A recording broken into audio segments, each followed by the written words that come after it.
నేను మెంతెం కూర టమాటా చిక్కుడుగాయ వండుతున్నానండి. ఇగో చిక్కుడుగాయ, పెద్ద చిక్కుడుగాయ, మెంతెం కూర టమాటా. ఎందుకంటే మెంతెం కూర ఈ సీజన్లో చాలా ఉంటుందండి, ఆరోగ్యానికి చాలా మంచిది.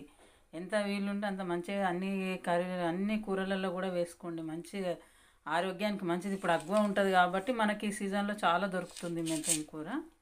ఫస్ట్ మెంతెం కూర వేయాలండి, ఎందుకంటే పచ్చివాసన అనేది పోతుంది. నూనెలో ఫస్ట్ మెంతెం కూర వేసినాం అనుకోండి, అది అంతా పచ్చి వాసన అంతా పోతుంది. కొంచెం గోలిన తర్వాత ఇది వేసుకోవాలి, ఉల్లిగడ్డ వేసుకోవాలి, కొంచెం పచ్చివాసన పోతుంది అనమాట మెంతి కూర.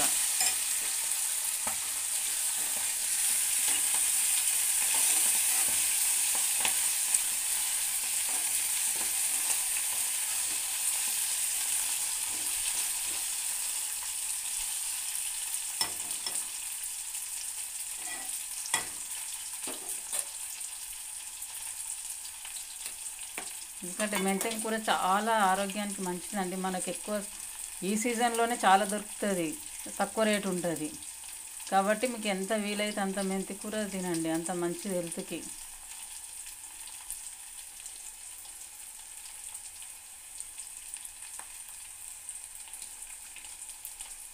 ఉల్లిపాయలు అందులోనే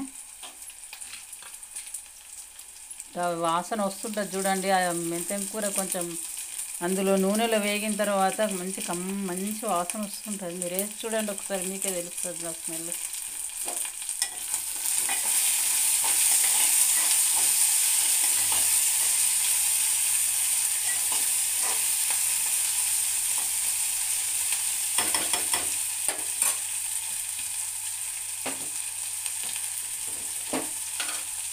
తర్వాత పసుపు అండి.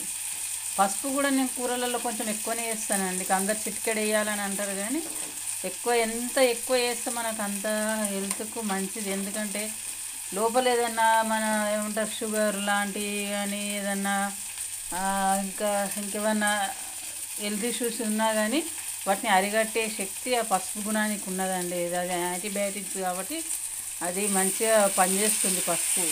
అయ్యో పసుపు ఎక్కువ వేసినాం కదా ఎట్లా అని అనుకోవద్దండి. ఎంత పసుపు ఎక్కువ వేస్తే మనకు ఎంత అంటే మరీ చాలా ఉమ్మరియకండి. వేసేకాడికి కొంచెమే ఇట్లా వేసి వేయనట్టు వేస్తారు, కానీ పసుపు చాలా మంచిదండి. అది మీకు కూడా తెలిసింది, చెప్పాల్సిన అవసరం లేదు. కానీ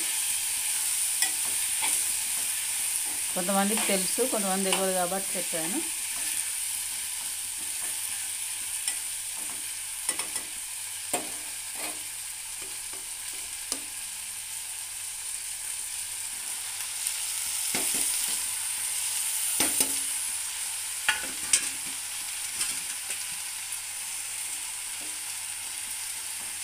అంటే ఊర్లలో చాలామంది తెలుసు ఇట్లాంటి కూర, కానీ కాకపోతే నేను స్పెషల్గా చెప్పింది ఏంటంటే మెంతి కూర గురించి చెప్పాను. మెంతెం కూర గురించి కొంతమంది చేదు ఉంటుంది, తినము అది ఇది అని అంటారు.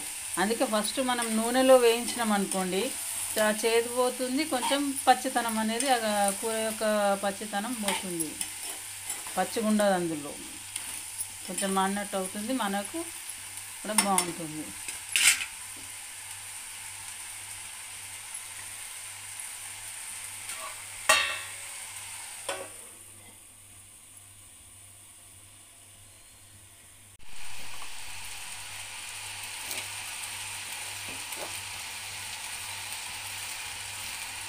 మనం కారం ఎక్కువ తినేవాళ్ళు కారం ఎక్కువ కూడా వేసుకోవచ్చు,